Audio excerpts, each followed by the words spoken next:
నమస్కారం. సత్యసాయి జిల్లా పుట్టపర్తి ఎయిర్పోర్టు ఆవరణలో ఉన్నటువంటి 2 ఎకరాల ప్రభుత్వ స్థలంలో నాటి ముఖ్యమంత్రి జగన్మోహన్ రెడ్డి గారు అన్యాయంగా, అక్రమంగా, దౌర్జన్యంగా ఈ 2 ఎకరాల భూమిని స్వాహా చేసి, ఆ స్వాహా చేసినటువంటి భూమిలో ఇది విలాసవంతమైనటువంటి పార్టీ ఆఫీస్, పేరుకే పార్టీ ఆఫీస్, కానీ జగన్మోహన్ రెడ్డి గారు, వైఎస్ఆర్ కాంగ్రెస్ పార్టీ నాయకులు విలాసవంతమైనటువంటి ఈ బంగ్లాను, ప్యాలెస్ను కట్టుకోవడమే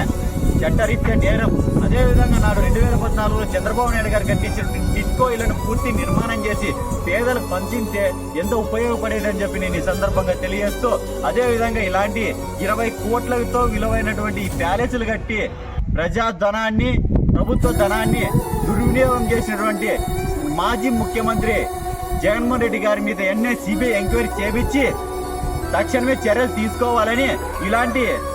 కార్యాలయాల్ని ప్రభుత్వ కార్యాలయాలుగా మార్చాలని ఈ రాష్ట్ర ప్రభుత్వానికి, అదేవిధంగా ప్రియతమ ముఖ్యమంత్రి శ్రీ నారా చంద్రబాబు నాయుడు గారికి నేను డిమాండ్ వ్యక్తం చేస్తా ఉన్నా. అదేవిధంగా